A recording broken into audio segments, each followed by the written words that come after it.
Hi guys, so today we're going to talk about the two figures of speech, hyperbole and understatement. Now we have a lot to talk about and we have an extra at the end, so let's get right into it. Alright, first we're going to start with hyperbole. So please, Jay, explain to me what is your personal definition of hyperbole? Okay, a hyperbole is used as a way to express exaggeration that isn't meant to be taken literally. So if we take a look at this image right here, I'm so hungry, I could eat a horse. Nobody could eat a whole horse, and I don't even know anyone that eats horse. So, in fewer words, it's unrealistic exaggeration. Let's move on to the next one. Now, Joe, can you explain me a couple of examples of hyperboles? Alright, the first one, I'm so hungry I could eat a horse. Jacob just explained that to us, Yeah. so I won't explain it again. She's as old as the hills. This is impossible, which is a criteria of the hyperbole. This is impossible because nobody can be as old as the earth. Alright, next we've got I walked 1,000,000 miles to get here. Nobody can walk, or it's even hard to drive 1,000,000 miles without your car breaking down or something. So this is impossible. Okay. Can you please explain the image? Yeah. So I'm gonna read it for you guys in case you guys can't see it. It says, "She cried so long that she made a lake. Nobody can cry or drop as many tears, so a lake would be right there. It's physically impossible. It's just impossible." Okay, now let's do one more example right here. I died of embarrassment. Okay, so you can't die of embarrassment because yes, you can be very embarrassed, but you won't die from it. It's just gonna be awkward. Yeah. Alright, now we've got examples from movies. So we've got Romeo and Juliet, as we are reading in class at the moment. So Romeo says she shines brighter than a torch, which is impossible as a torch is fired and nobody can actually shine. Okay, now I'm gonna talk about tips and tricks to find hyperbole. So you can find the hyperbole by searching for overly exaggerated sentences. For example, "I'm going to die if I don't do my chores." You won't actually die, you're just going to be in a lot of trouble, or you might not even be in any trouble. Another tip that I personally use to find hyperboles is to look out for sarcasm too. But I won't say too much because sarcasm has a big part or a big role in understatement too. Alright, now let's talk about understatement. Joe, take the lead. Alright, so now my definition of an understatement is trying to make something seem smaller or less intense than it actually is. So it uses a bit of verbal irony and a lot of sarcasm.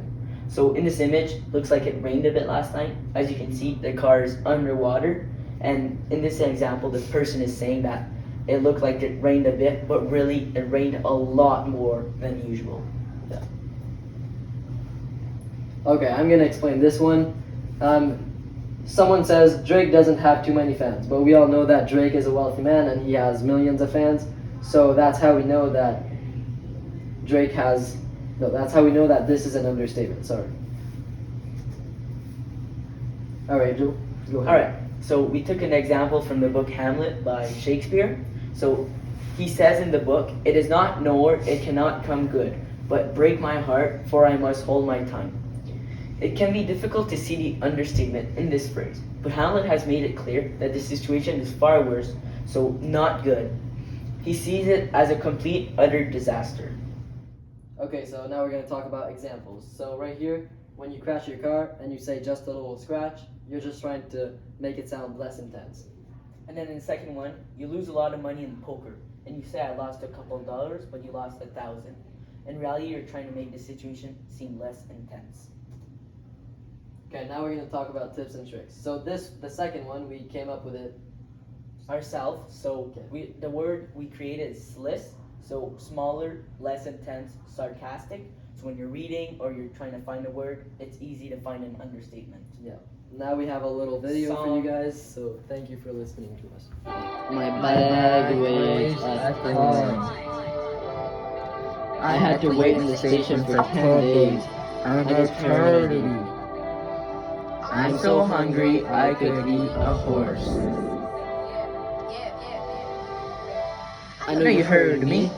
The best figure of speech, hands down hyperbole. I'm the one that similes yearn to be. I'm brighter than I am university. I'm used universally, well maybe not quite. It might not be true, but it sure sounds nice. John Henry and Paul Bunyan both owe me a little something. Words have a literal meaning when they mean exactly what they say. And words have a figurative meaning when there's something more that they want to convey. That's me.